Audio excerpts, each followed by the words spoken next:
姐姐，大王，你来得好快呀！这是大事。昨晚寡人收到姐姐的书信，立刻决定要来。哦，大王，你看这个。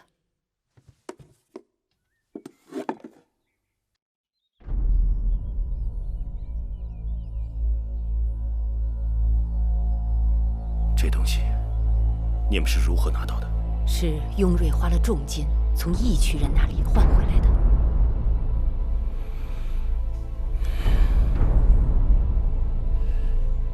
寡人一直希望这不是真的。另外，我这里还有一份从魏国来的密报。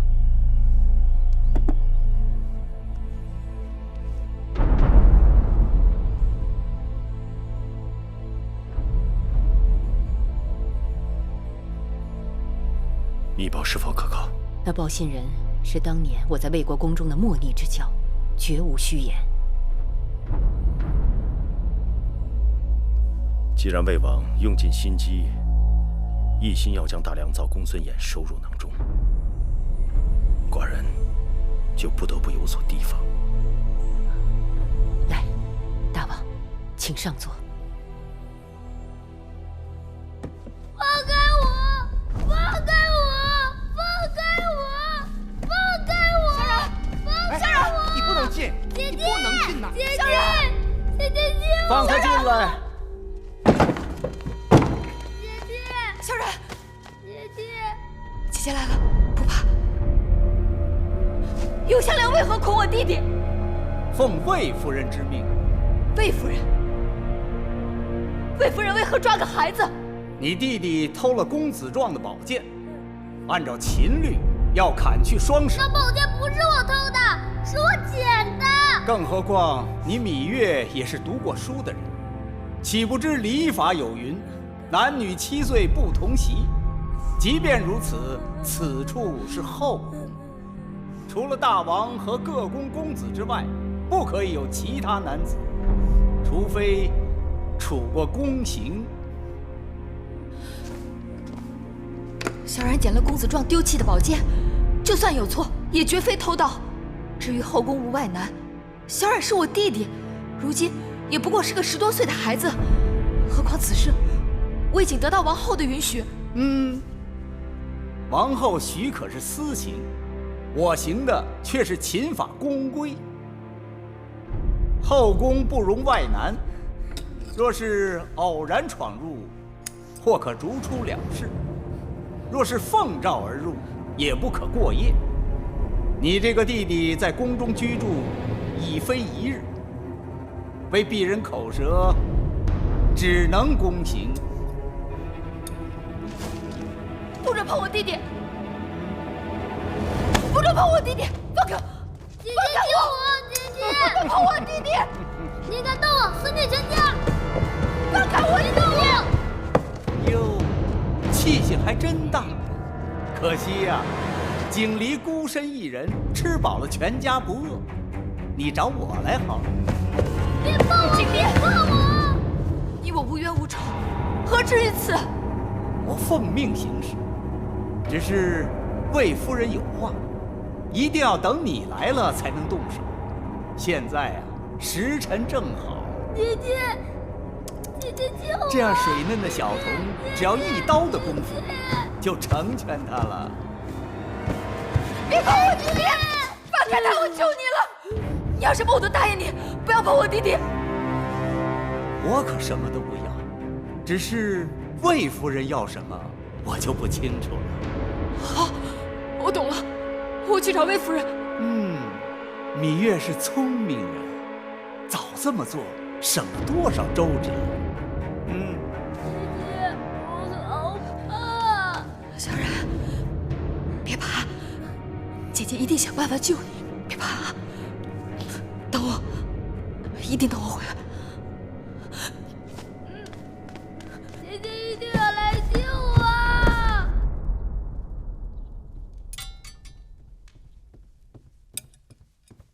夫人，芈月求见。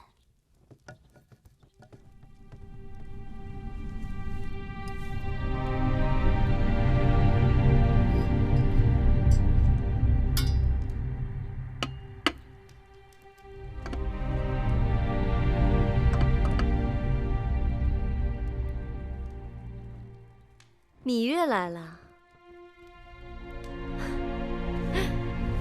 我在焚香，如此雅事，只能心静，千万急不得，只好怠慢了。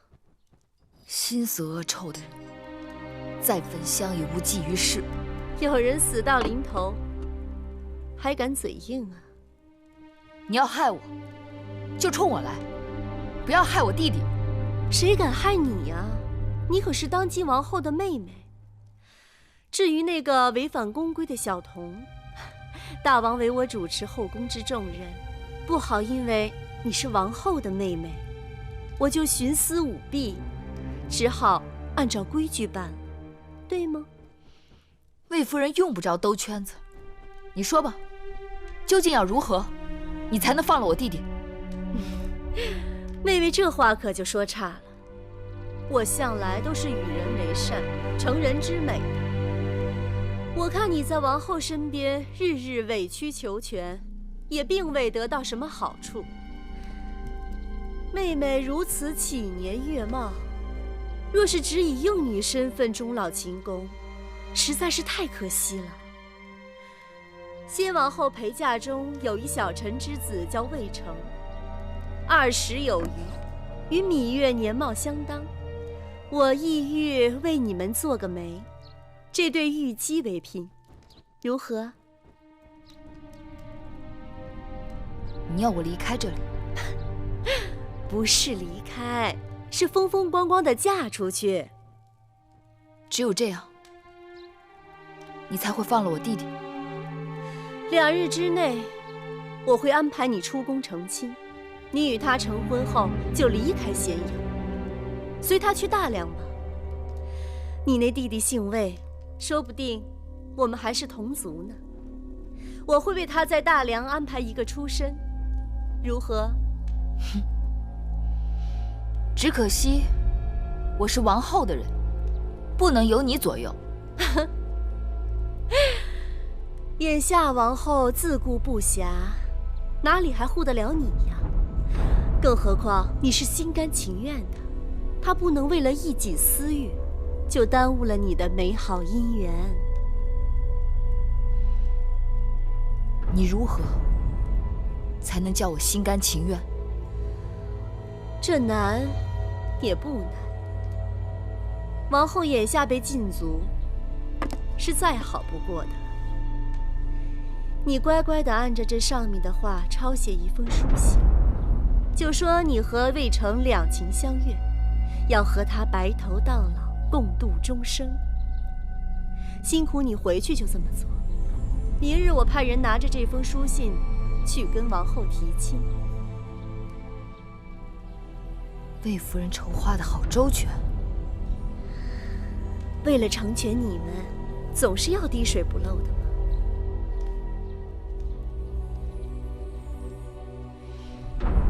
我要是不写呢？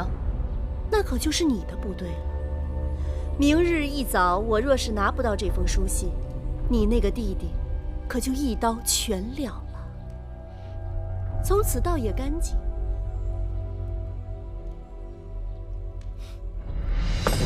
开门！开门！开门！快去禀报王后，说我有要事，必须马上见她。稍等。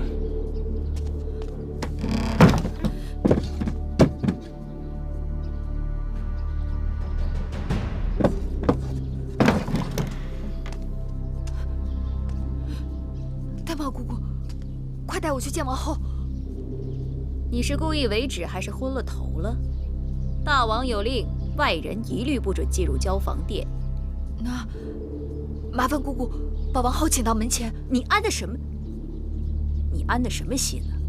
王后心情愁苦，日夜难眠。今日好不容易能睡个午觉，你又来打搅。你有己无人，根本不顾王后有孕在身，又被禁足的辛苦跟烦恼。魏夫人让永香令捆了小冉，说小冉违反宫规，要施宫刑。魏夫人眼下主持后宫，要杀要罚，谁能拦得住啊？何况秦宫有秦宫的王法，那魏冉被罚，该是事出有因。且不说王后正受挫折，大门都出不去，就算他还能说得上话，因为你们俩姐妹的关系而袒护你，定会被人诟病，还是回避为好。魏夫人捆小冉，是醉翁之意不在酒，她是要把我赶出宫去。哦，她用弟弟的性命来要挟我，逼我嫁给一个魏国小臣之子，说明日是最后期限，若得不到我的承诺，她就要对弟弟下毒手。这事可就难办了。按理说，你是王后的陪嫁应试，婚姻之事轮不上魏夫人插手。可眼下王后被禁足，又身怀6甲，若硬撑着为你出头，与那魏夫人纠缠起来，弄不好有了闪失，谁能担待得起呀？你一向疼爱魏冉，定不肯叫她受苦，但不苦她，就只好苦你了。此事，还是你自己做个决断吧。玳瑁姑姑，玳瑁姑姑，你一定要帮我！玳瑁姑姑，芈月，你可是公主身份，怎可给我一个奴婢下跪？我知道，姑姑一向不喜欢我，可眼下救人性命是大事，求姑姑一定要帮忙。王后已经自身难保，你还是不要连累了她才好。何况，你芈月一向足智多谋，就算没别人帮忙，你也能过了这个坎儿。玳瑁姑姑，关门！玳瑁姑姑，玳瑁姑姑，玳瑁姑姑，姑姑。这整日里躺着，躺得整个人都软了。再过几日，小公子就要出世了。女医治说，让您没事啊，多走动走动，免得生的时候太受罪。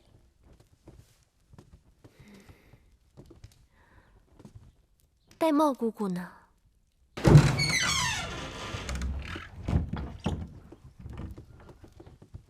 玳瑁姑姑，你刚才去哪儿了？是不是月儿来了？哦，是芈月来给王后问安，听说王后午睡就走了。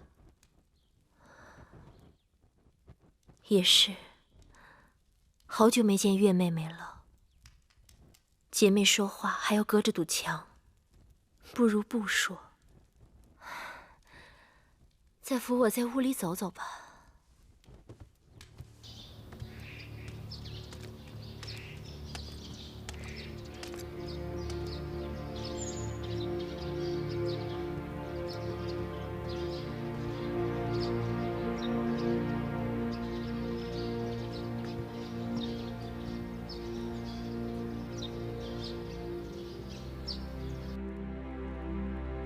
芈月只是一个小小的陪嫁应妾，母亲竟然用这种手段将她逼出宫去。她虽然是一只小泥鳅，却总在这后宫掀起大风浪。王后欺辱母亲，也是倚仗于她。除了她，这后宫会敞亮许多。听说，王后已被禁足在交房殿，大权重回母亲手中。那芈月再想作怪，又能将母亲如何？君子以私患而预防之。既然她是祸水，当然不能留。论人品相貌，那芈月都是上等女子，可母亲竟然要将她许配给一个普通小厮。华儿，此事与你根本无关。难道芈月也给你灌了迷魂汤？孩儿觉得明珠暗投，实在可惜。你莫非是疯了？竟然会有这心！她是王后身边的应妾，随时准备给你父王侍寝。若让你父王知道你有如此打算，心里会如何恼恨于你？太子之位，想都不要再想。可既然母亲要让她嫁给别人，为何不成全自己的孩儿？花儿，你可要想清楚，你是大王最看重的长子，日后是要继承王位的。若想成亲，也必须是和诸国的嫡公主联姻，助你成大业。那芈月应妾之身，毫无背景，她能帮你什么？母亲，不必再说了。由此看来，这个芈月就是个狐妹子，在宫中更不能留。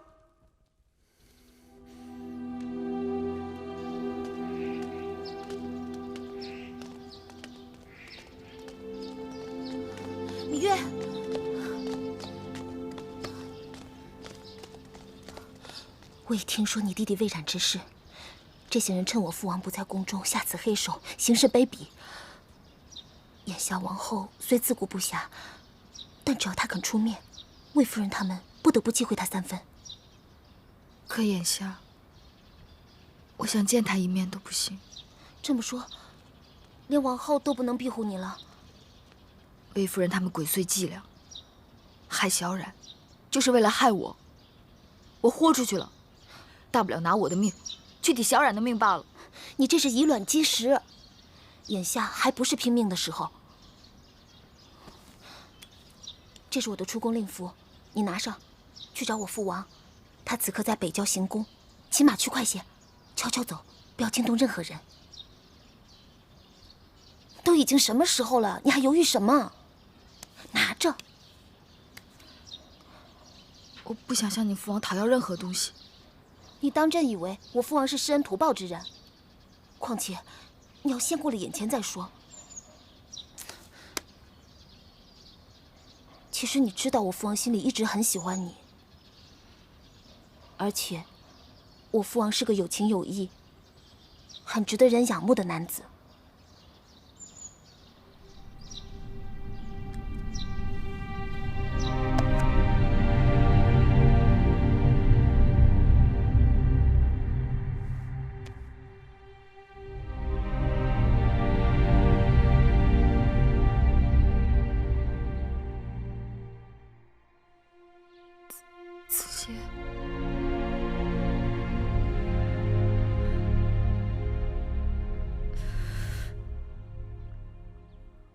子歇，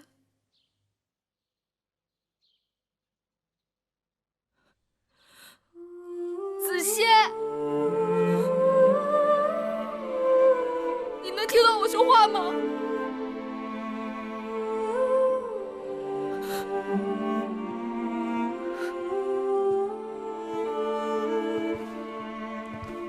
月儿。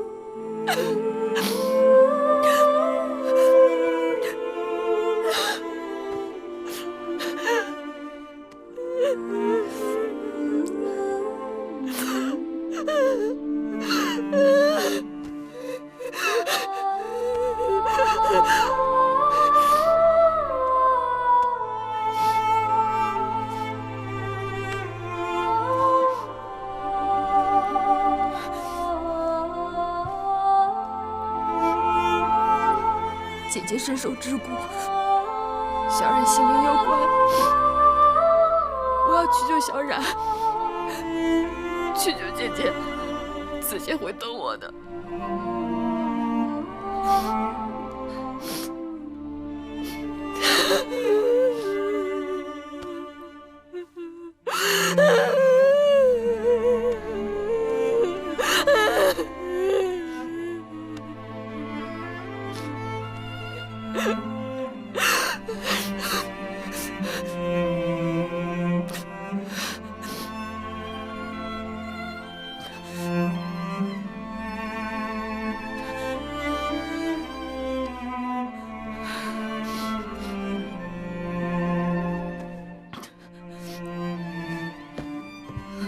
月儿，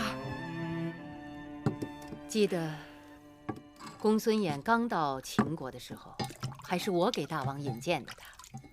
那时候的公孙衍，青年才俊，意气风发。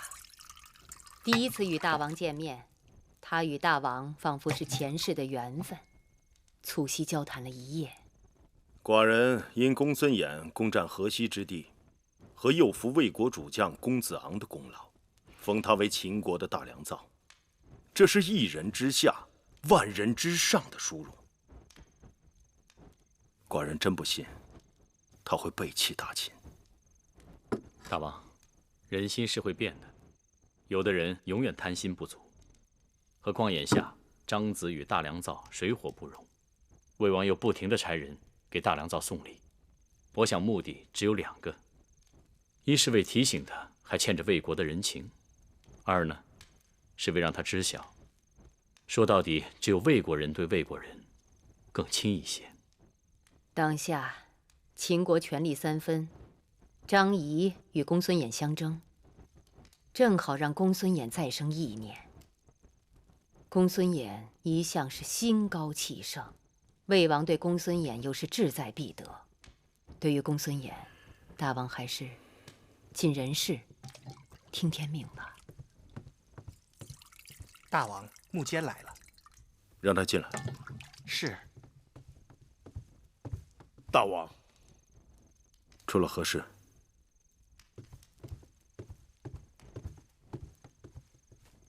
是关于芈月的弟弟偷了公子壮的剑，魏夫人要施以宫刑。你是如何知道此事的？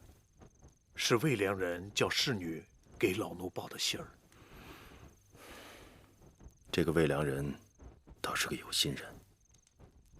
这个事说小也小，说大也大，老奴拿不定主意，所以才决定跑这一趟。一个小女子遇到这种事情，该是天塌了。大王要帮他，他要寡人帮他吗？这我就不知道了。是。来，喝酒。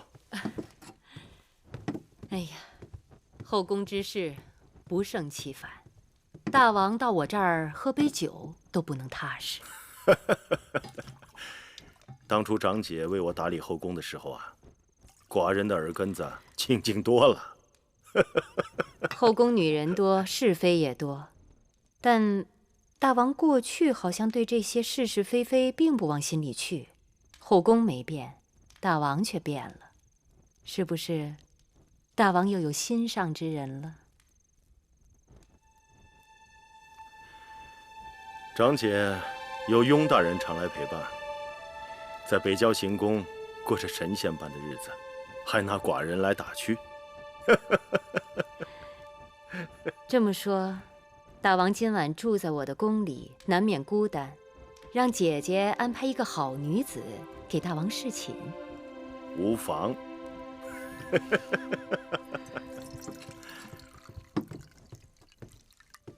大王，芈月来了。她来了？是。她真的来了。看看去。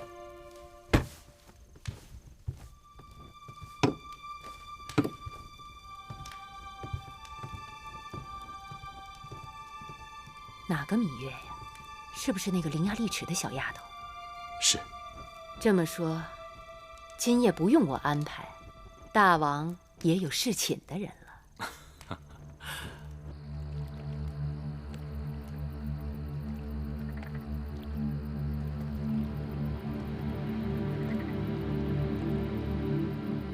此事寡人已经知道，既然有王后的应允，宫刑可免，但按秦律，偷盗他人财物必须责罚，哪怕是寡人的兄弟，也不能网开一面。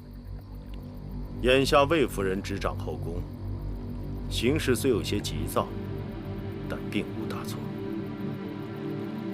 那不是偷，那把剑是公子壮丢弃在草丛里的，是生了锈的。怎么不是偷？那是谁家的园子？他拿走那把剑，告知了公子壮，并得到许可了吗？大王明示芈月，如何才能救弟弟？我大秦以法立信，刑上大夫，寡人帮不了你。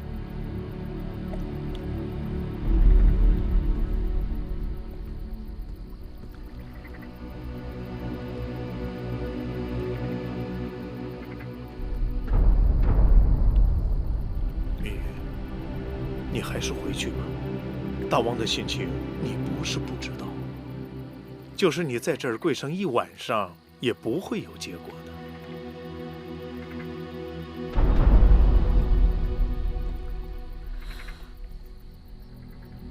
大剑垂怜，能否安排芈月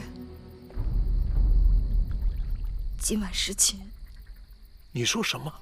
芈月山穷水尽了，连这性命都不在乎，哪还在乎这身子？眼下只有这法子了。望大剑成全。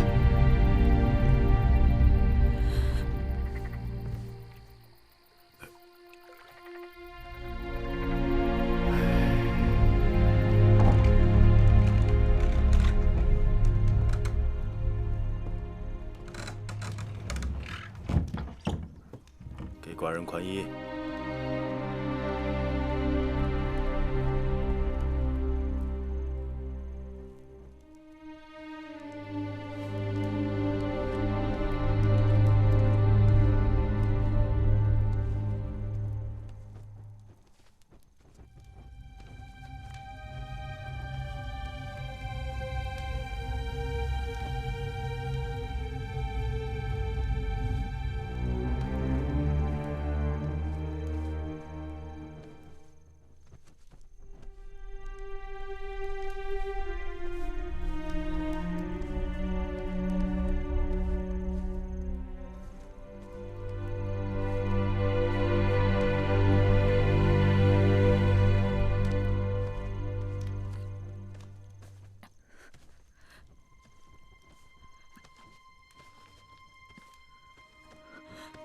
你今日怎么了？连宽衣都不会了吗？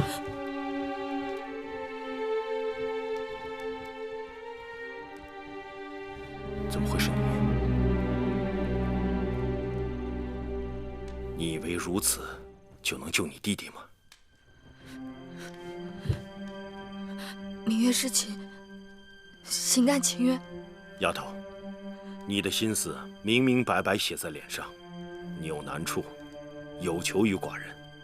可你知道寡人这一辈子最痛恨的是什么吗？就是被人利用。大王恕罪，明月出此下策，的确是走投无路了。你对寡人并不真心，何苦如此？明月，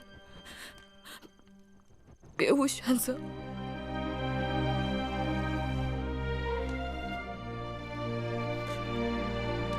起来吧，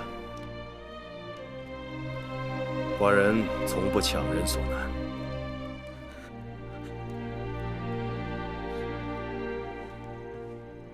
你跪着也没用。你打算让寡人做什么？是你的事。寡人打算做什么？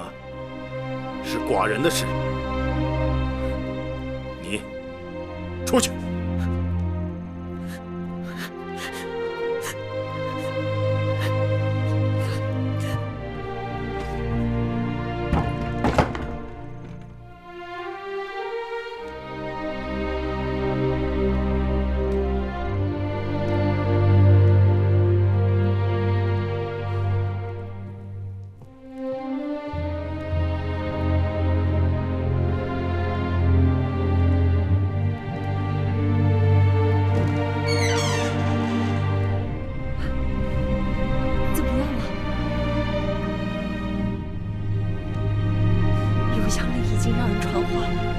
4时，他们就要对小冉动手了。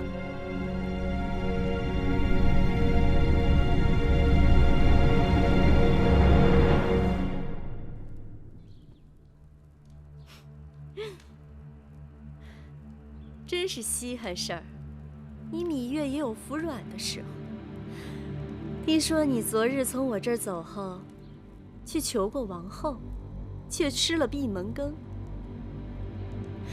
我倒也是好奇，这王后一向是把你当成救命稻草一般，这次怎么就轻易放手了？怕是自顾不暇，只好把你当成弃子了。其实王后也应该心存谢意，我给你安排的去处，并不算差。多说无益。这是你要我写的那封信。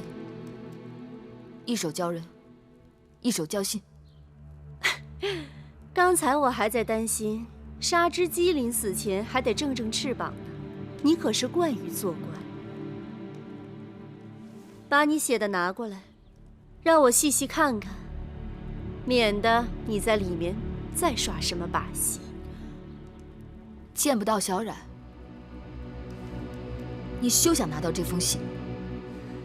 你若不给我这封书信，你那弟弟可就性命不保了。夫人，夫人，那小童他……你来的正好，把那小童给我带到这里来。不是啊，木间方才领人去了隐宫，把那小野种给带走了。什么？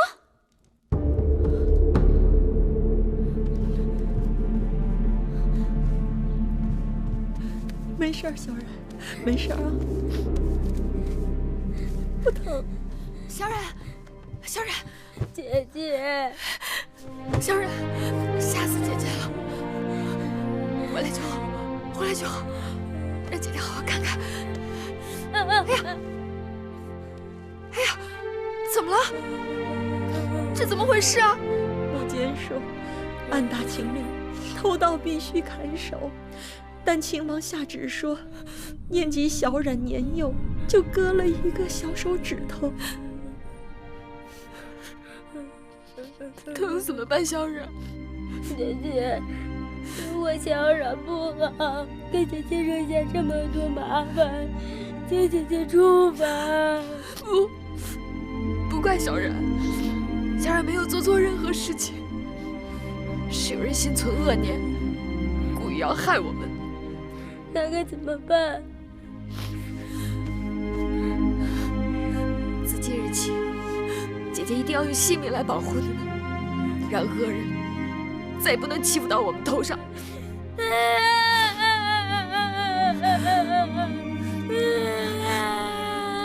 不哭，小冉。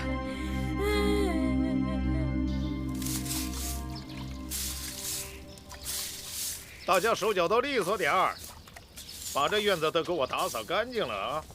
还有那边，还有那一边，啊！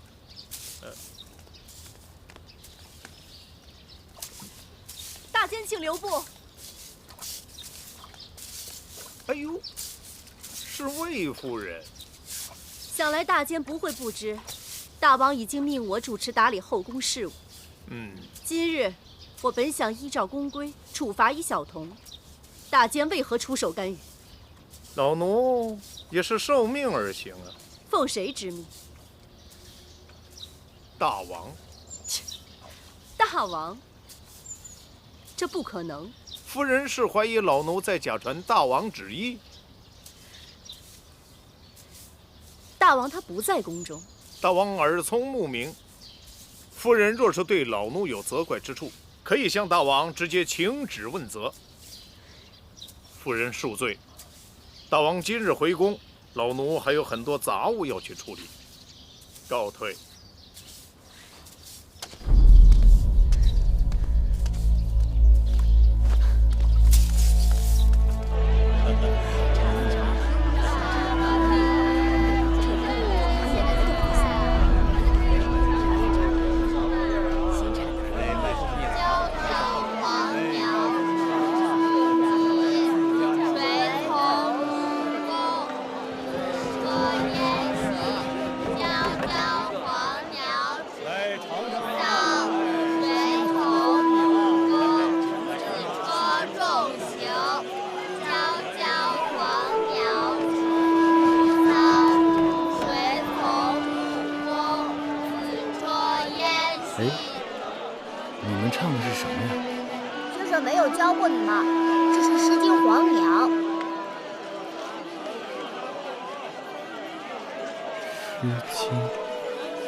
公子怎么了？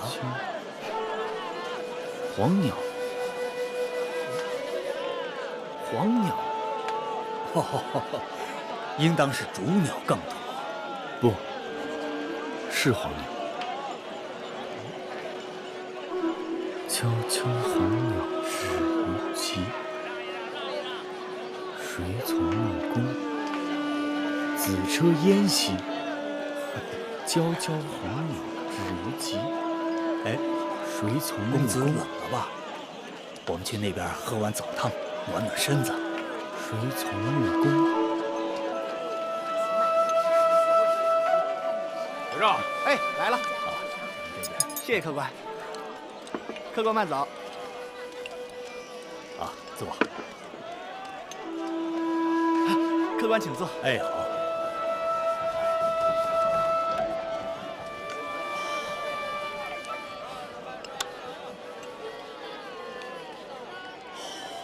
客官慢用。这枣树高大甚好，是谁家的呀？啊，这个是小的姨丈家里的。姨丈家这棵枣树啊，在附近邻里都是最大的。哦，结出的枣啊，在城里也是最甜的。我这小摊啊，就靠着树上的枣撑着呢。我方才从东面过来，看到那里摩肩接踵，车马喧嚣，那是什么地方啊？那个是齐国的皇家驿馆，定是来了什么贵客，在那儿落脚的。哦，小二结账。哎，来了。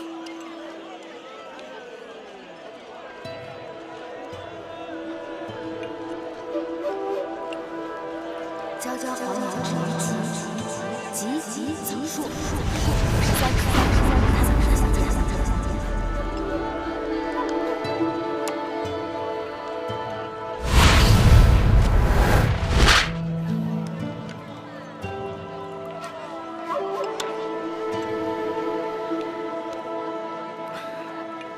公子怎么了？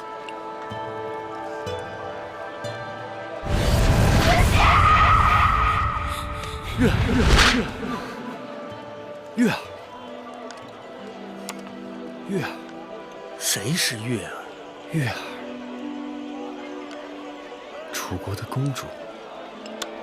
公子是不是想起什么了？子邪，我是黄歇。黄歇？对，我是黄歇。我是黄歇。我是黄歇。月儿，黄歇。黄歇。月儿，想起来了。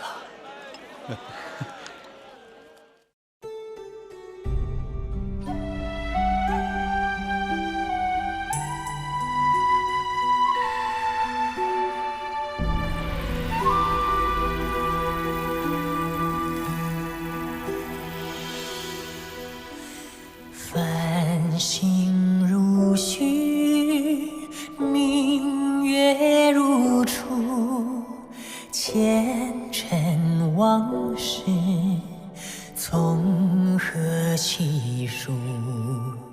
心有情丝万千束，却生得一缕孤独。春花开谢，秋草又枯，盛衰荣辱，如何细数？泥水暖，渭水寒，换不回一人如故。尝尽悲欢离合人间苦，却怎么咫尺天涯陌路？去心诉，痴一度，去情再相负。愿为你平静柔情傲骨，望尽相思红颜凋零处。我只愿与你朝朝暮暮，爱如星，恨如骨，生死再相负。愿为你永生永世守护，愿为你生永世守护。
大王，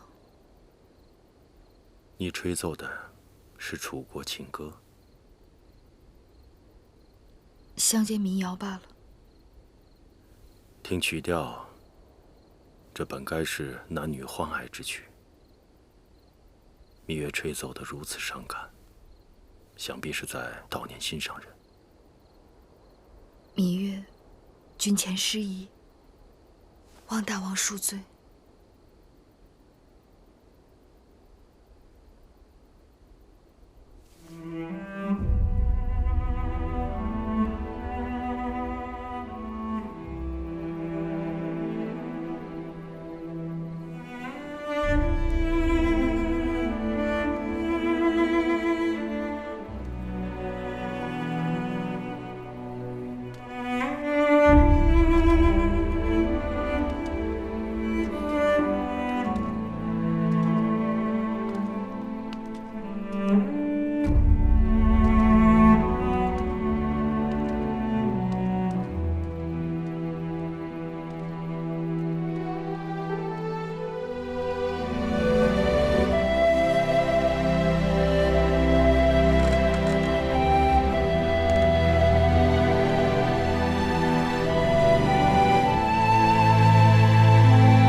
今晚你就睡在这儿。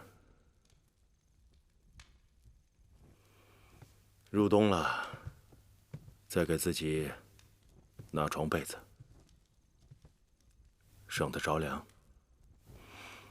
寡人累了，睡吧。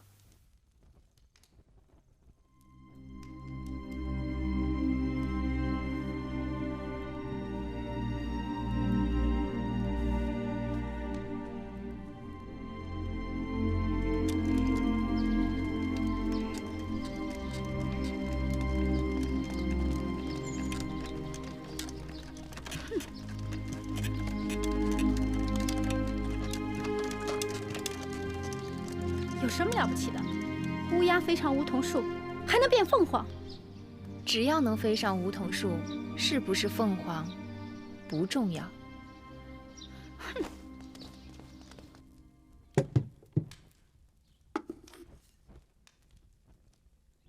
怎么又是肉糜面汤啊？我昨日不是说了，秦国之地的麦子过于粗粝，尽是麦麸。我想吃楚国的大米。都怪婢子记性坏，忘了王后的叮嘱，奴婢这就去让膳房重做。算了，就这样吧。这几日胃口有些过于古怪，时好时坏的。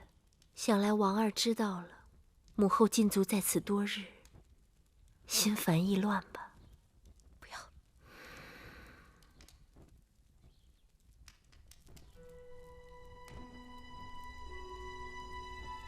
玳瑁姑姑啊，汤勺。哦。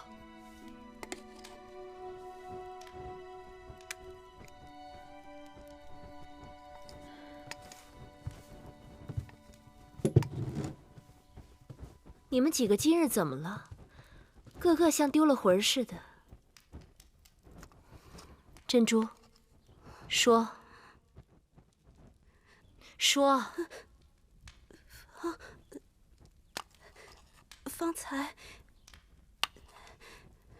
方才有人看到什么？看到芈月乘着大王的辇轿从成明殿回来。大王的辇轿？是。妹妹即使去了成明殿，怎会坐大王的辇轿回来？你们出去吧。是。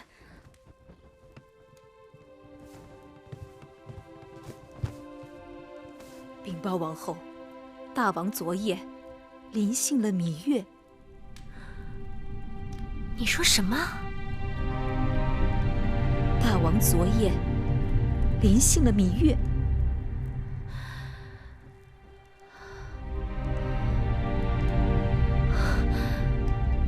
可芈月与我有约，只协助我主持后宫事务，绝不侍寝。他若是真心想侍奉大王，我早就可以给他安排了呀。都怪奴婢愚钝。前日，芈月曾因弟弟魏冉犯了宫规，而被魏夫人要挟，求告王后出面搭救。奴婢怕魏夫人借此事滋生事端，算计王后肚子里的孩子，就没让芈月见你。不料，她转身竟然干出这种事来，这就是姑姑的不对了。芈月有难，姑姑怎可趁人之危故意作对？不是奴婢要与她作对，只是她的性情跟手段实在让奴婢替王后担忧啊！此话荒唐。王后想想，自打进宫，芈月表面上事事依附于王后，实际上她事事抢了王后的风头。芈月绝非是甘于久居他人之下的女子，一旦有机会上位，她定会成为王后的劲敌。因此，奴婢本想借水推舟，把芈月赶出秦宫，没成想这一推，竟将她推到大王的睡榻上去了。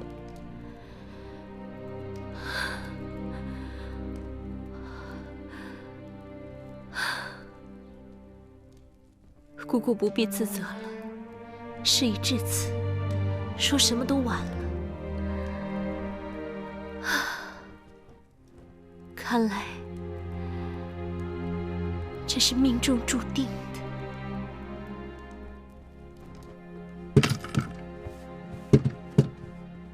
这些东西是大王让我们送过来的。大王说，芈月平日衣着过于简朴，让芈月拿来装扮点饰的。谢大王恩赐。行了，这宫里头还有别的事，我就不在你们这儿讨茶喝了。你们忙你们的，小的告退了。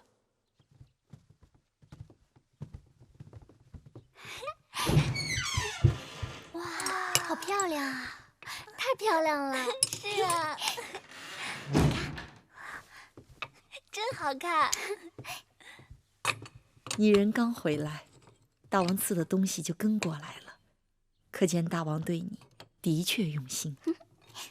这金钗上的珍珠这么大，多好看呀！哎，你看这个玉镯，哎，还有这个耳环。你们先把东西拿下去吧。是。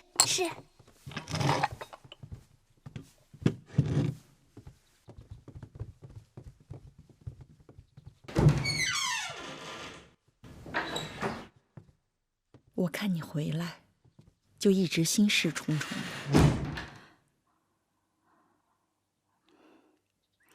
奎姑，别说了，无论你做什么，都是万不得已，是为了小冉和王后。姑姑，我要是告诉你，我们什么都没做。没做什么？没做你想的那些。我知道，眼下整个后宫都在说长道短。我坐着辇轿回来的时候，更是想，这比挂着一面帅旗还要招摇。但我要是告诉你，我在大王的房中待了一夜，大王并没有临幸我，你信吗？是啊，没有人会相信。那是为什么？大王的心思很难猜到，但眼下我最担心的是王后。我怕姐姐会不会因此而多心。没想到把他逼狠了，竟然想出这样的招数。这下好了，大王为了给他出气，把永香令也给换了。哼，又做辇轿，又是赏东西的。姐姐，没想到我们费了那么多周折，竟然为芈月做了嫁衣，真是气死我了。过去啊，我们姐妹还真是小看了她，以后对这个丫头切不可掉以轻心，免得再被她钻了空子。亏得王后还被禁足，就算芈月想对我们如何，也是心有余而力不足。怕就怕她有一日羽翼丰满，既有王后的庇护，又有大王的恩宠，到那个时候，她就会成为我们最棘手的强敌了。姐姐，那芈月得了势，她会不会又重提那符节的事儿啊？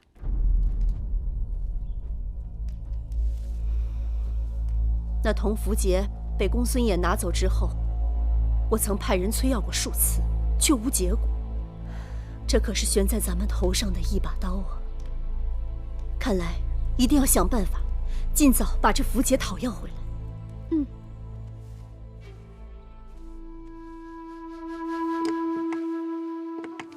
昨日我已向大王禀报，君不密失国，臣不密失身。我既为王后之陪嫁应女，侍寝后应当去见见王后。大王已经允许，帮我梳妆吧。今日是侍寝后第一次觐见王后，像这些凤钗啊、玉镯啊，还有玉佩，应该多带几只，也能显出大王对你的厚爱。这些东西一概不要，除了发饰必须按照规矩，其他的仍是平常装束就好。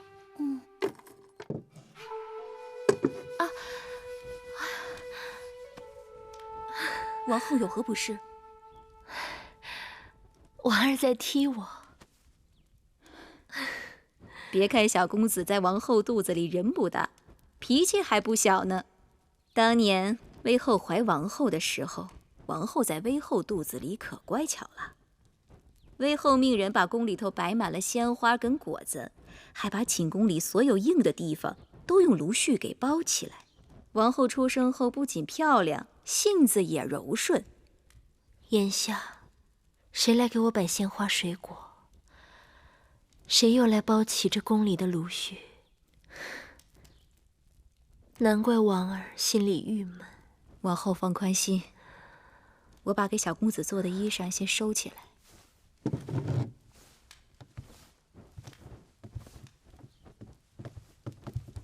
王后，芈月来了。她定是得了大王的许可，特意来看我的。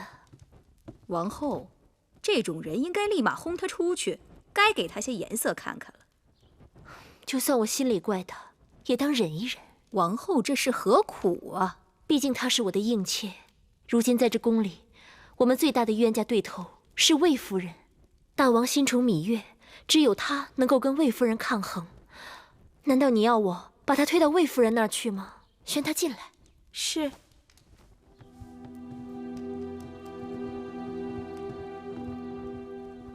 姐姐，大胆芈月，你既侍寝，受大王宠爱，就该按规矩给王后行大礼才是。不必了，她如今身份不同以往，用不着对我行这么大的礼。姐姐话里话外，这是在怪我。我哪能怪得你？在宫中能够承做大王撵教的，你是第一人。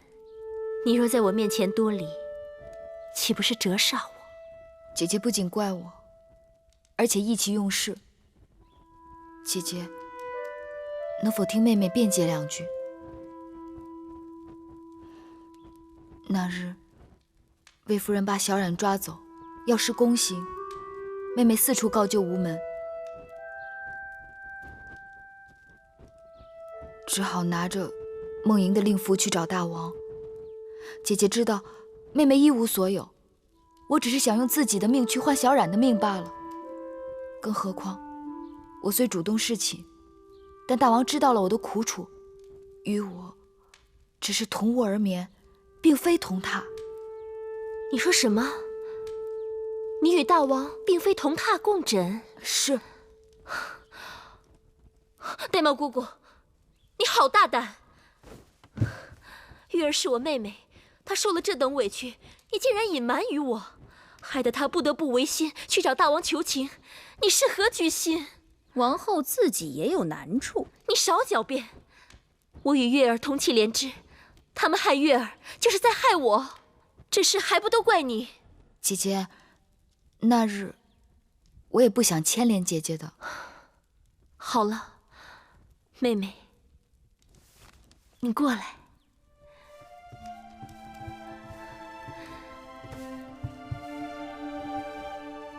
祸兮福兮。其实，当我得知大王临幸你，姐姐心里还是替你欢喜的。早先，你总说你要走，姐姐唯恐哪一日，我们姐妹就真的分开了。现在可好了，你可以安安心心的留在宫中，我们姐妹从此长相厮守，互相帮衬。珍珠，去把我那套紫玉镂金的首饰给我拿来。那套首饰最为贵重，王后平时也不常用，奴婢一时想不起放在哪儿了。就在我床头放珠宝首饰的匣子第2层，快去吧。是。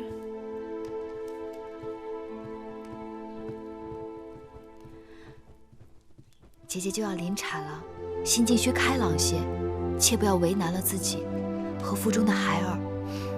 我明白，我若是为难自己，反而中了那些人的心思。好在女医治和太医常来给我调理把脉，天天药膳吃着，这身子还算无妨。大王近日政务繁忙，但大王昨日还提到了姐姐腹中的嫡子，想来大王心中是挂念姐姐的。姐姐想起那日的事，肠子都悔青了，还望妹妹在大王面前替姐姐言语几句。那是当然，多谢妹妹。拿过来。无论怎么说，妹妹也算是侍寝了，我理当送你一套妆奁，给你贺喜。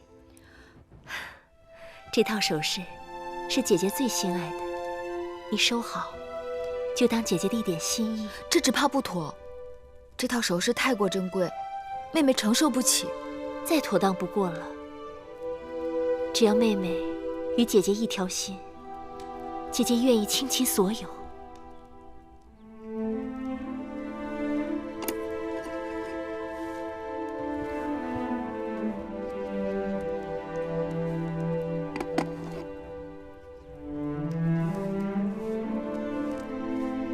看到王后拿出这套紫玉镂金的首饰，我觉得王后心里的芥蒂并未全消。姑姑大约多心了。王后本是心地纯良之人，我已将实情一一相告，该是没事了。话是这么说，可从小到大，她都在高处，你在低处，她早已习惯了俯视咱们，怎能甘心养成鼻息？你今日衣着故意这般收敛，我就知道你有意回避。真希望王后能明白你的苦心。姐姐临盆在即，能让姐姐真正开心的是解除对她的禁足令。我猜测，大王对姐姐的怨怒也已经消了大半，只是需要个合适的机会，让她重新看重姐姐。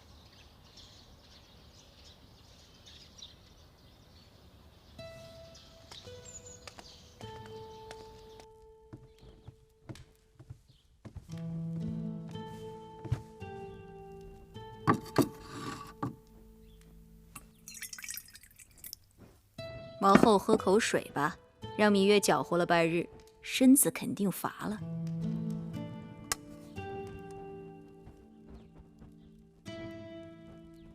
眼下，也就只有芈月能帮着我了。盼着大王对她能有几日新鲜劲儿。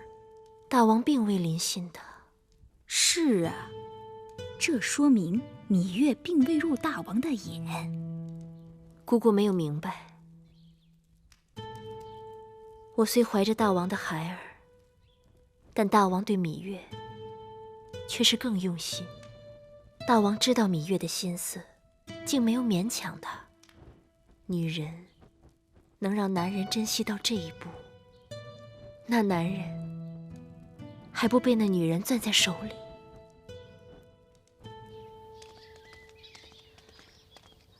大监，大王有诏，大王召芈月承明殿见驾。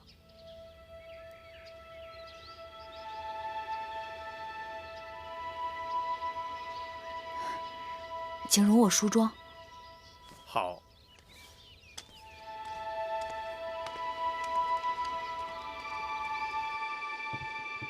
将大王赐予我的首饰，拣2只好的戴上。那衣裳呢？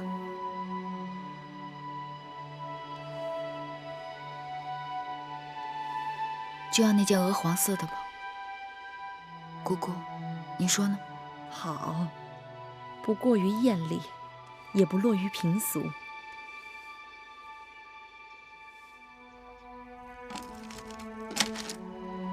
大王，芈月到了。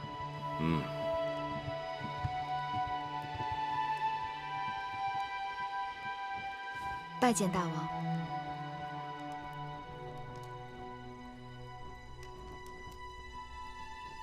到寡人身边来。是。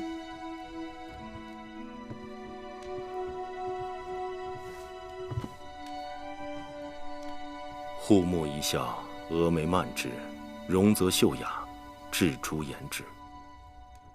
寡人正在读屈子的《楚辞·大招》，果然写得很好。大王喜欢？屈子真是神来之笔，写楚国美人，栩栩如生。楚国美人，并非仅仅朱唇皓齿，而且彼得好贤，习以多之。有道理。花容月貌，抵不上兰心蕙质。过去只知道屈子恨寡人入骨，巴不得烹而食之。但寡人读过他的笔墨，发现的确是个人才。既然不得楚王重用，不如来我秦国大展宏图。大王读过菊颂了吗？寿命不迁，生难国兮；身故难徙，更宜窒息。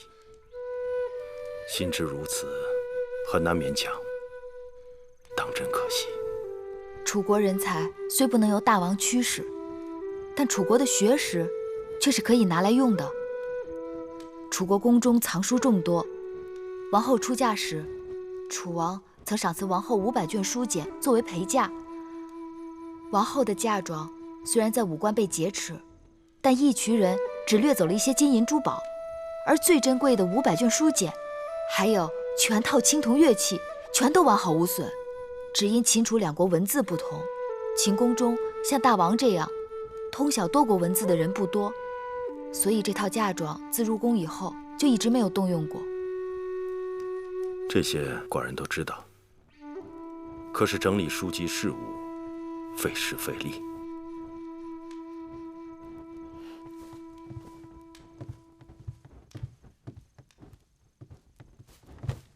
王后请求大王准许芈月带着懂得秦楚两国文字的人来整理书卷，重训越人，让楚国的学识在秦国不至于明珠蒙尘。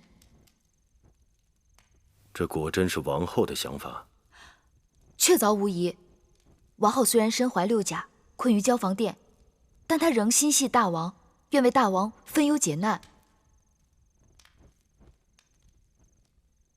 难得王后一片苦心。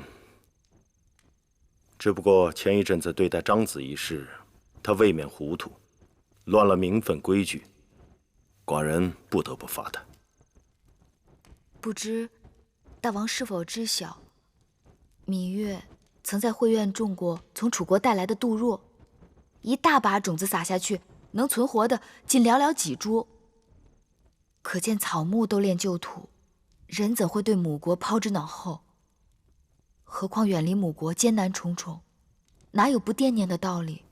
王后为人宅心忠厚，自来到秦国，事事以大王和秦国为重，但根未扎牢，有时难免心系旧土，关心则乱。但等到来年那杜若根扎牢了，秦国是他的基业，大王是他的靠山，他对旧土之念也就会渐渐淡了。人非草木，孰能无情？此话有理。寡人对王后也许是过于苛责了。明日下朝，寡人去交房殿看看她。天气越来越冷，寡人刚好让人做了几件上好的貂毛皮衣给王后护身子。多谢大王。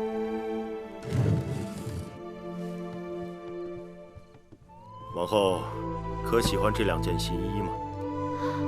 大王给的，什么都是好的。还有2件白狐的，寡人让他们做好，也都给你送过来。臣妾身子笨重，只怕这衣裳一时还穿不上呢。不忙，等你产下王儿，一件一件慢慢穿。寡人要自己的王后艳冠后宫。臣妾谢过大王。好。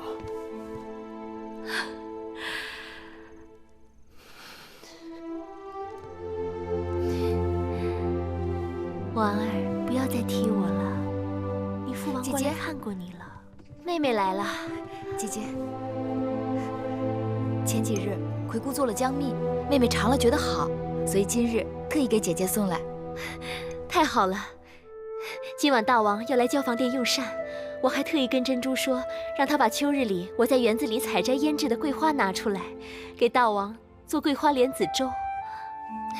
有了你的姜蜜，怕是要把我的桂花莲子粥给比下去了。姐姐何不今日给大王做莲子粥，明日再让大王尝姜蜜？日日惦记交房店，由不得他不来。哪能等到明日啊？好久没有吃过楚国的姜蜜，都馋死姐姐了。你还记得吗？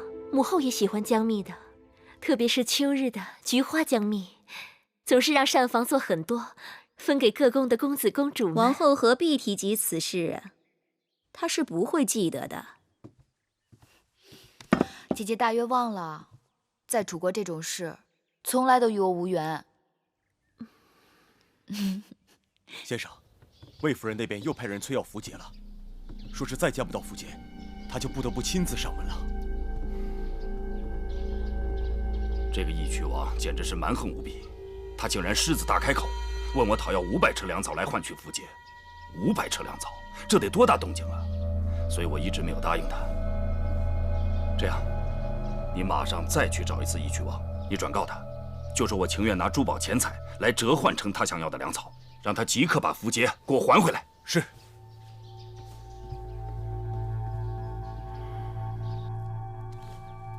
小冉去哪儿了？这么长时间没有见到他。是啊，我也奇怪呢。早上用完早膳就一溜烟的没影了，不知又到哪儿淘气去了。这孩子。夫人，大王来了。大王。好了，不必多礼。寡人知道你不谈奢华，但看你这日常陈设，未免过于简朴了。大王恕罪，容芈月一些时间学会铺张。大王，司马将军他们来了。好，让他们进来。是。大王。小冉。姐姐，姐姐。司马将军，这孩子怎么样？这孩子龙精虎猛，是个习武从军的好胚子啊。寡人有意将魏冉交与司马将军，带到军中亲自调教，你觉得如何？姐姐，小冉从小志向就是奔赴沙场，建立军功。大王亲赐小冉良机和这身盔甲，姐姐切不可阻拦。可你年纪还小呢。谁说的？我都和你差不多高了，我已经是男子汉了。沙场的确凶险，刀枪无眼，这么小的孩子交与臣带他从军，芈月是要慎重。臣妾庇护得了他一时，庇护不了他一世。他身为男儿身，当早日自立自强，建功立业。大王深谋远虑，请司马将军收下他。芈月，快快请起。好了，起来吧。芈月既然信任司马错，我定不辱使命。小公子，你这么小小的年纪就去从军，就真的不怕吗？有什么好怕的？我已经长大成人了，能够为姐姐和魁姑出头了。好，既然如此，就这么定了。2个月后，萧冉随司马错离开咸阳，你们为他准备行装吧。谢大王厚爱，谢司马将军照应。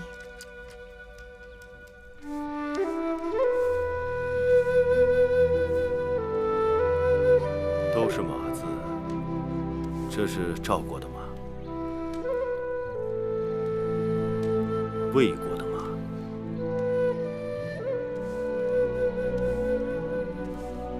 这是我们秦国的马。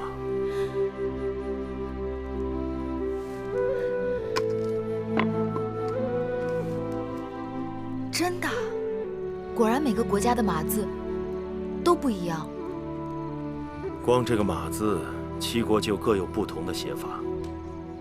想要征服列国，征土地容易，征服人心，却因为文字、货币、度量衡的种种障碍，难。也未必。大王看，韩、赵、魏是不同国家，可他们的文字却很相似。韩、赵、魏原来同属三晋，自然共用晋国文字。后来三家分晋，他们有意把文字做出种种区分，所以这三国文字虽然相似，却也不同。西周之后，诸侯分裂割据，攻城略地，自建障碍，造成了交通、文字、货币、度量衡的不同，为难了别人，也为难了自己。那年，王后嫁入秦国，半路病倒，我在药铺好不容易找到一个认识楚国文字的人，却因为度量衡不一致，他不肯卖药给我。他也两难，不卖给你是误事，卖给你可能就是害命。不要说国与国之间，寡人这些年来，在秦国的属地，统一文字、统一度量衡，都一直进行得很艰辛。听说那些被楚国并吞的小国，刚开始也都是文字语言不同，并入楚国之后，却被迫使用同一种文字。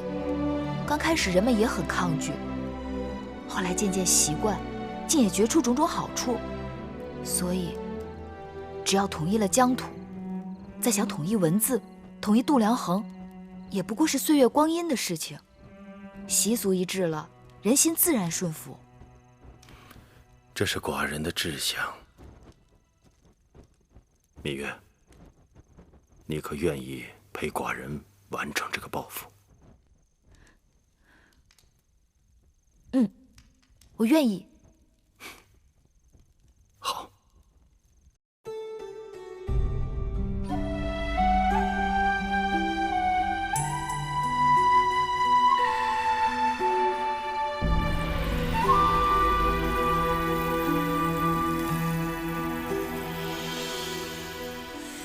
繁星如许，明月如初，前尘往事从何起数？心有情丝万千言书，却剩得一缕孤独。春花开谢，秋草又枯，盛衰荣辱，如何细数？你水暖，为谁寒？换不回一人入骨。尝尽悲欢离合，人间苦，却怎么咫尺天涯陌路？去倾诉，是一度，去情再相负。愿为你平静柔情傲骨，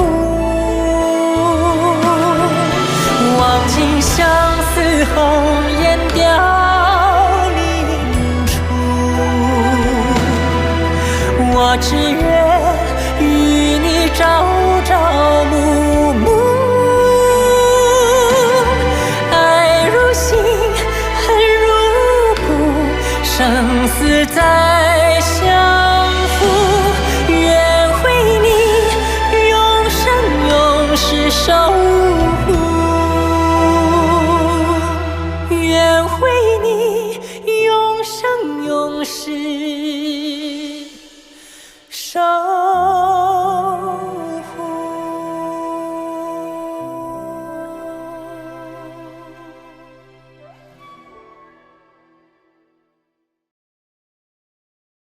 王后，怎么样？快端出吸气，吸气，用力呀！快，吸气，吸气，吐气，使劲儿！太保公公，我没力气了。加把劲儿，王后用把劲儿，快，使劲儿，使劲儿，使劲儿啊！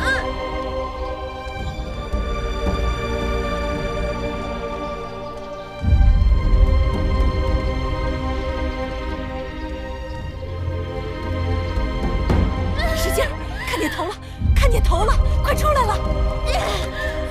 热水，快，让小王不停地烧热水。情况怎么样？快升了。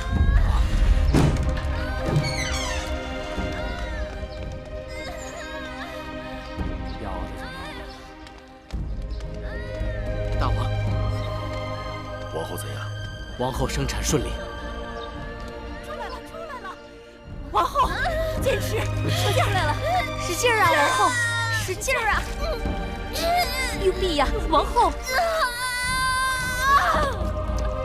剪子！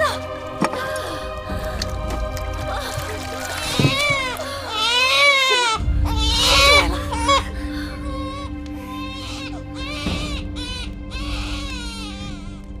是男孩女儿？恭喜王后！恭喜王后！生了，是个公子。恭喜王后！贺喜王后！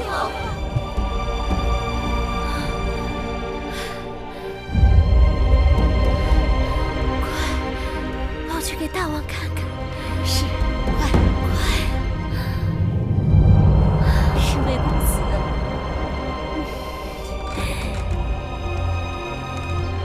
恭喜大王，贺喜大王！王后生了一位小公子，母子均安。恭喜大王，贺喜大王，喜喜别子。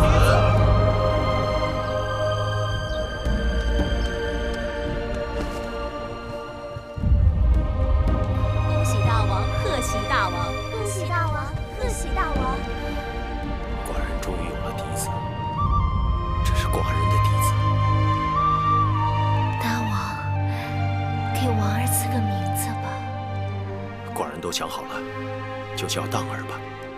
荡之从汤，乃纪念成汤之意。荡字又有荡平列国之意志。王后看如何？臣妾谢过大王赐名，荡儿一定不负大王苦心，为大秦荡平列国，称霸天下。好。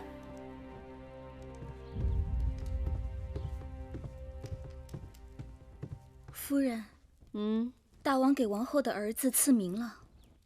赐了什么名？荡。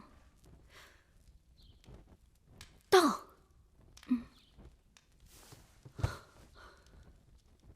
纪念成汤，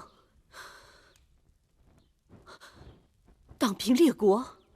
是。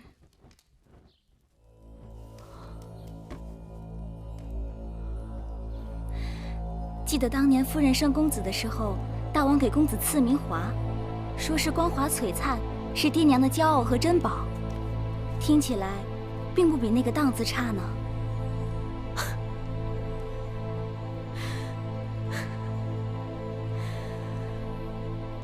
什么光华璀璨？什么爹娘的骄傲和珍宝？说的再好听，也只不过是个爱字，不是嫡子，更不是纪念成汤，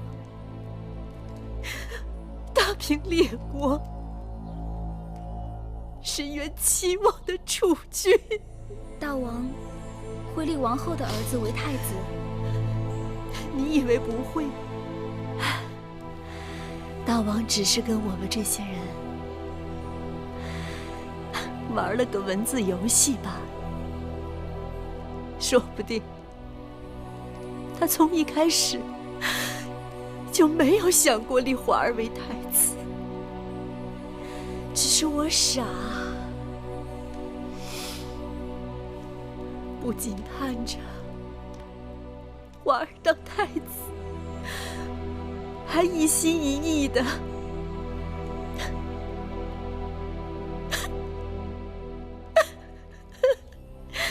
等着大王立我当王后呢。夫人，别过于伤心了。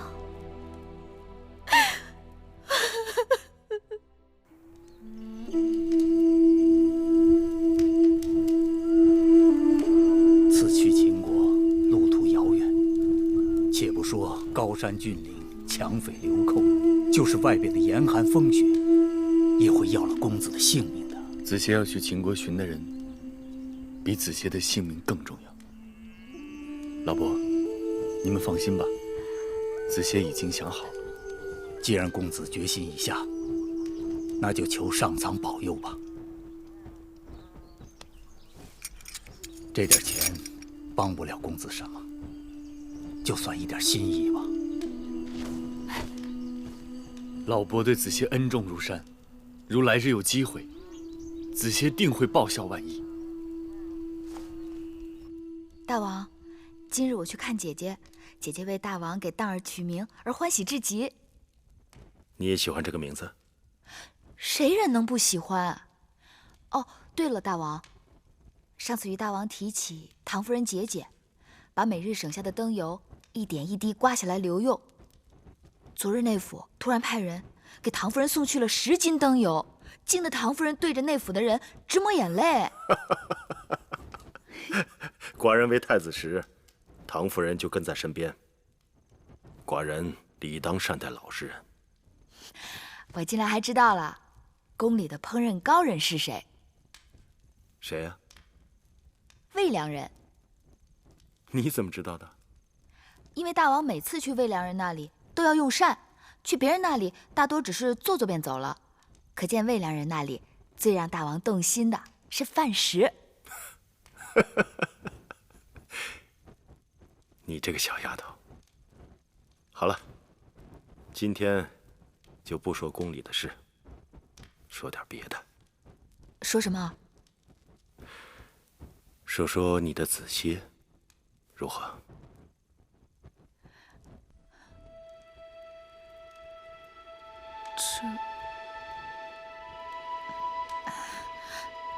那只是些小儿女的故事，大王又不是邻家老伯，听起来只怕会无趣。那今日你就把寡人当成邻家老伯，如何？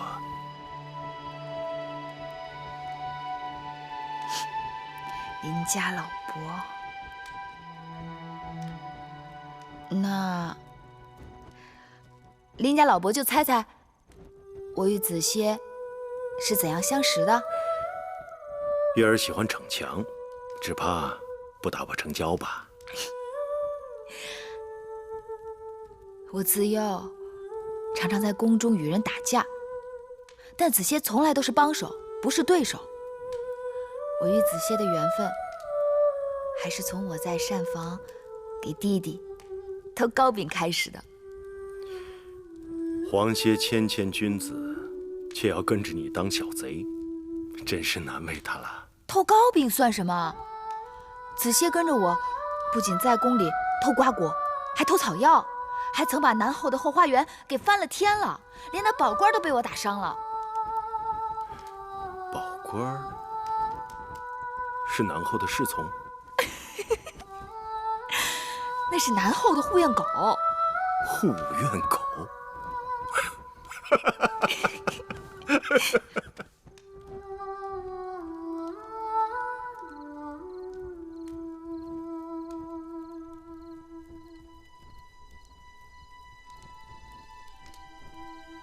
想要征服列国，征土地利，征服人心难，这是寡人的志向。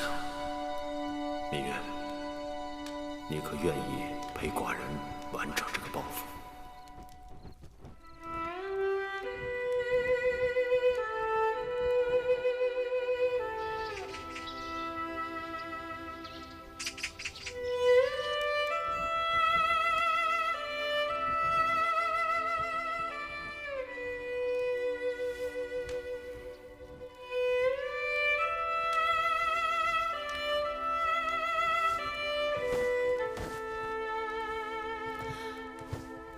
大王，大王晨起习武，芈月来陪。今日寡人免你早起。芈月睡不着了。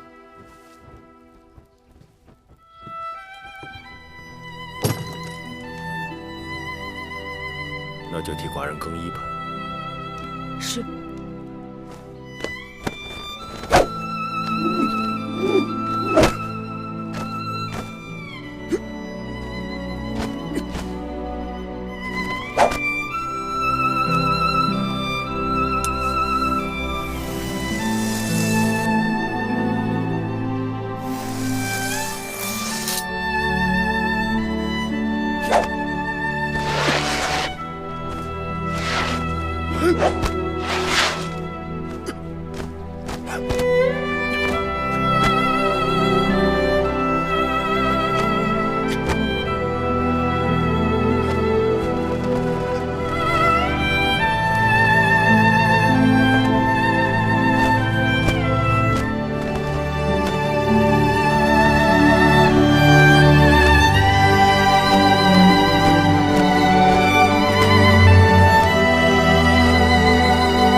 小冉，姐姐要将一样重要的东西交给你。这是当今世上难得一见的《孙子兵法》的全卷，它既能教你领兵打仗，也能教你处事做人。战场龙血玄黄，有空多读一读，比带个先生在身边还有用。姐姐放心，做男儿铮铮铁骨，定不辱没姐姐对我的期望。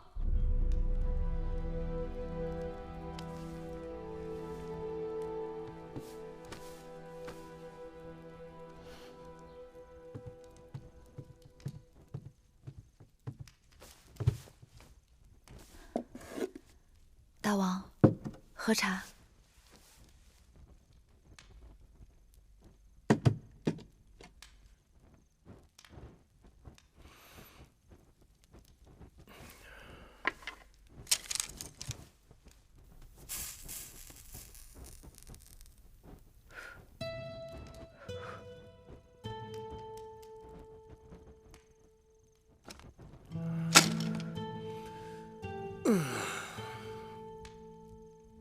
寡人累了，不看了，陪老伯说说话。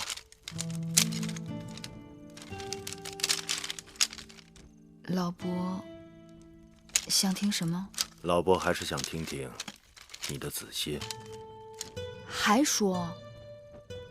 每次都说他，都说了好多次了。老伯还没有听够，你就说够了吗？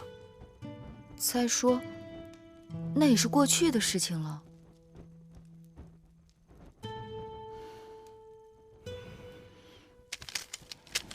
知道吗？子歇曾答应我，说这辈子只要下雨，他便背着我走路。为何有此承诺呢？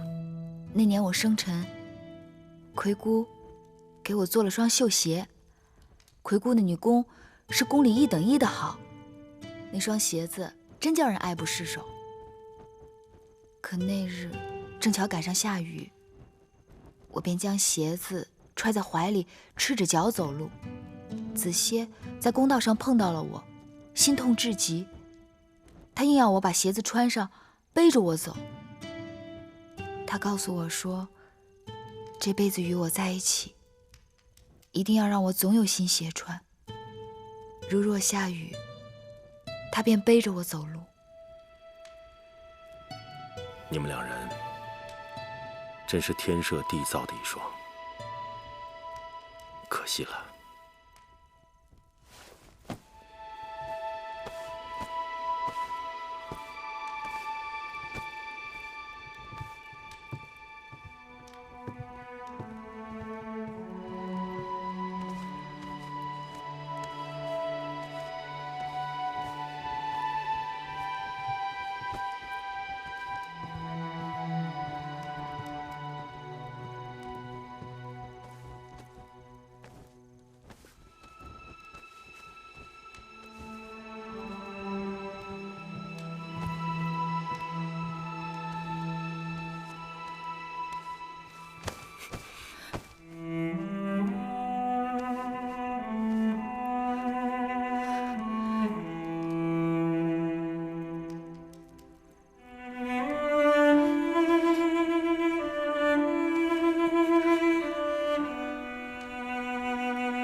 寡人将你视若瑰宝，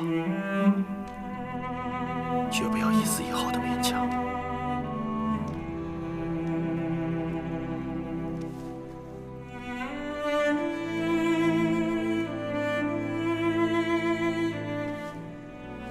睡吧。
王后近日胃口可没有前些日子好了。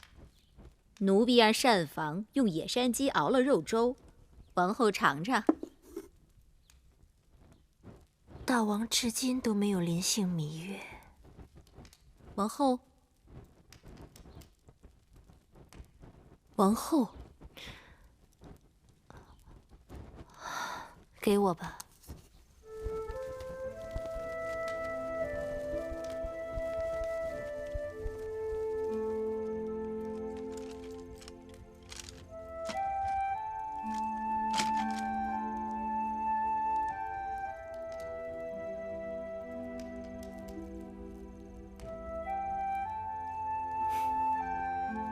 小丫头，在动什么鬼心思啊？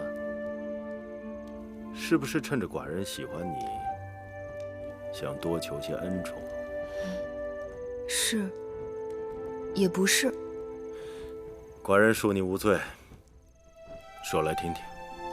芈月一心想抓住那个指使一群人袭击王后迎亲车队的主使，以大王的智谋，应当早已心里有数，为何迟迟不动手呢？你知道下棋最忌讳是什么吗？心急于攻。得子而不得势，要学会走一步看10步，牵一发而动全身。寡人答应过你，定不会让那人逍遥法外。但此刻一朝疏忽，就可能坏了寡人的全局。行了，说说别的吧。大王想说什么？还是你的子歇。今日不说他了。为何？我想说的子歇，都已经说完了。当真？过去提起子歇，这胸口总是满满的。如今倒是觉得空了。那好吧，我们就各自歇息。快清明了，明日一早，寡人要带你去个地方。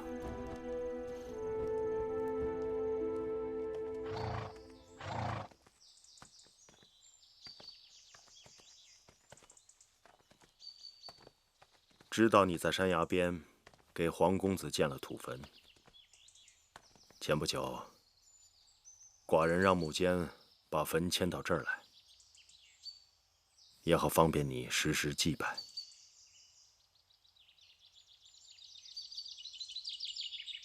你放心，里面的东西没有丢失。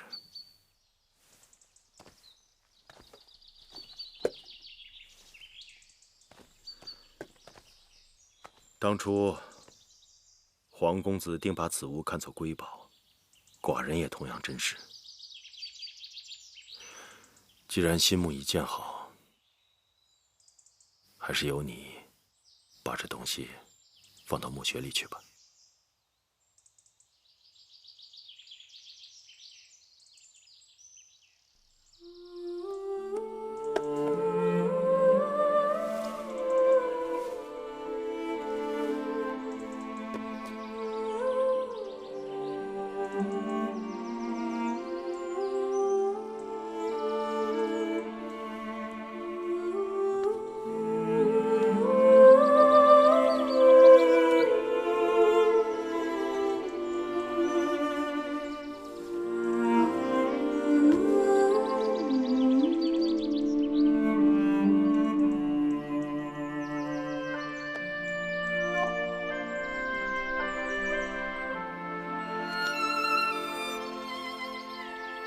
子歇，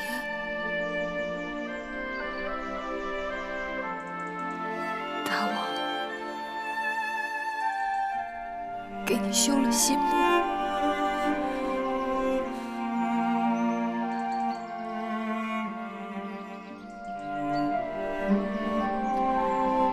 以后我年年都可以来看你，你再也不会孤独了。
寡人总是听月儿说长道短，但从未听你提过父王。魏后待你刻薄，难道你父王也待你不好？父王待月儿再好不过了。如何是好？父王是玉儿的大老虎，我是父王的小老虎。嗯。儿时，我常到父王的大殿里去玩，我觉得父王一个人坐在大殿里很寂寞。我吃着父王案头的点心，还给父王捶背。父王要是批奏章批累了，他就会背着我在大殿里转悠。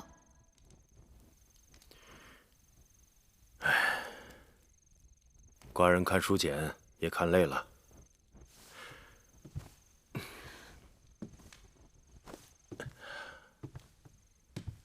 来吧，小老虎，寡人陪你做回大老虎。大老虎，你真的背我？君无戏言，来吧。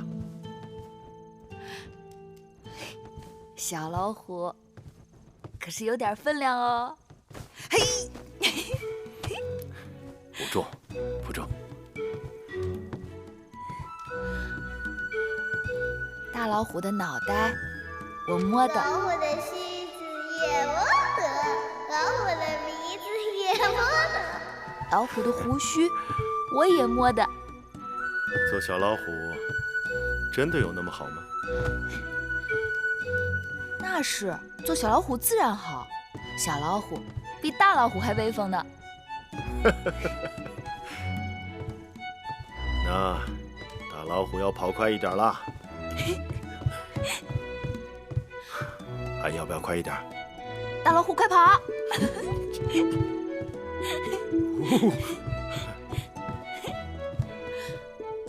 准备好了没有？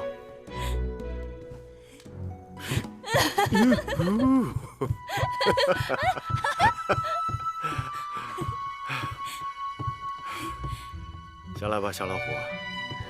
大老虎背不动了，给寡人铺床更衣吧。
挥笔中耕，录制千代。从此，米八子成为他一生的名字。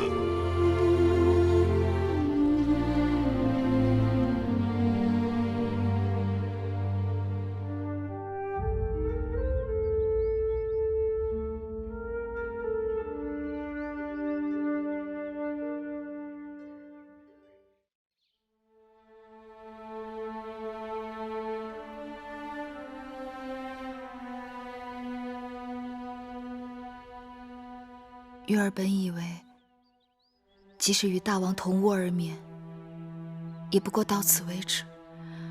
谁知孤男寡女，同屋不同榻，若不是太无情，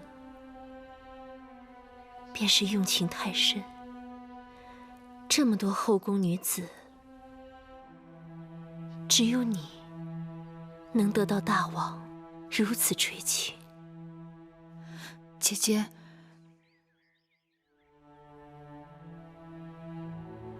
姐姐不会因此责怪芈月吧？大王看重妹妹，临幸妹妹是早晚的事，姐姐应当替你高兴。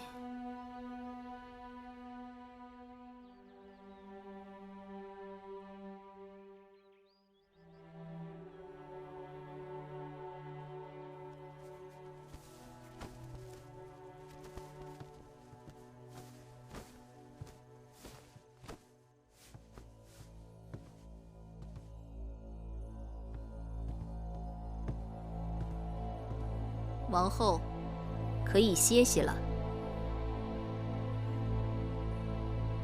王后若不想睡，奴婢陪您说说话。姑姑先去睡吧。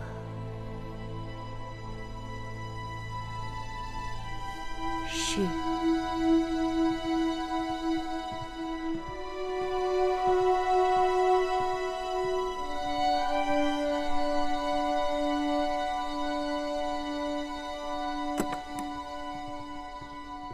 姐姐，我和樊长史都生了儿子，大王开恩，上个月才刚刚给我们继上了一个长史的分位，却比一个承宠没几天的人还低了2阶。自打我进宫起，也没见过大王如此专宠过一个人。先王后与大王也算是恩爱，可是大王对她也就是相敬如宾罢了。这么不起眼的一个小丫头，竟然狐媚了大王的心。王后生了儿子多少天了？快2个月了吧。王后生了嫡子，大王去交房殿，去了几次？听永巷的人说，也就4、5次吧。3次用膳，还有1次是路过那儿，顺便进去坐了坐。王后生了儿子，应该是大王的心头肉。眼下正是需要人怜爱的时候，大王若是乱了分寸，惹恼的不该是你。等着有些人心里长芽吧，用得着你我着急吗？我倒是希望大王对芈月再专宠一些，这样才合了我的心意呢。姐姐说的对呀，妹妹怎么没想到这一点呢？这香焚到现在才觉出好来，要有点耐心。八子，大公主，我来马厩多次，总巴望着能碰上你，可次次落空。今日大约日头打西边起的，你可终于露面了。这些日子我心里面正想着你，只是不得功夫去你宫里看你。算了吧，宫里人都知道父王对你宠爱有加，日日传旨要你侍寝，你心里哪还有我梦莹？别人说我也就罢了，反正他们都是与我不相干的人。若大公主你也如此说我，还让我怎么做人？好了好了，说来说去，反倒是我的不是了。说到底，上次我帮了你，你还没谢我呢。大恩不言谢，大公主受芈月一半。那我就受你这一半。哎，怎么样？什么怎么样？我父王啊。你父王已经让司马错将军带我弟弟魏冉从军了。这个我早已知晓。除此之外就没别的啦。还有什么？你说呢？你父王当然很好。我要的就是你这句话。其实那次魏冉之事，我心里想，这大约就是缘分。我知道我父王心里定是有你的，可你心里有没有我父王，那就难说了。若不是因为魏夫人他们作怪，你大约也不肯低声下气去求人。你不去求我父王，又怎知你在我父王心中的分量？怎知我父王的好处？好啦，看你这嘴厉害的，我怕了你还不行。我这么帮你，反倒让你怕了。你若真想谢我，陪我去见个人，走吧。好。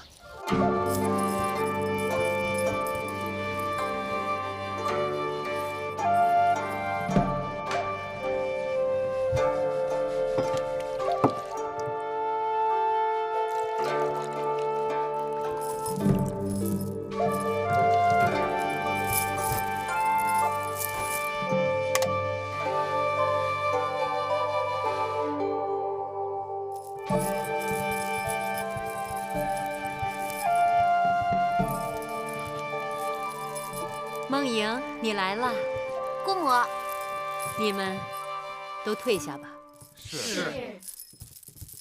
来，姑母，这就是我跟你说的芈月。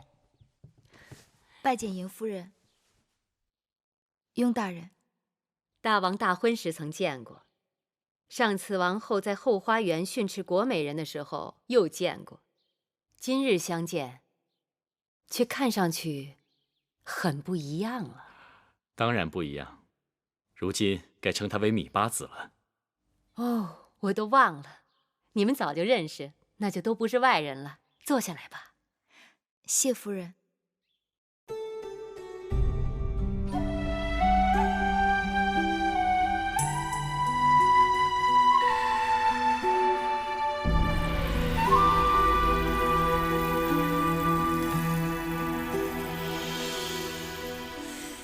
繁星如许，明月如初，前尘往事从何起数？心有情丝万千束，却生得一缕孤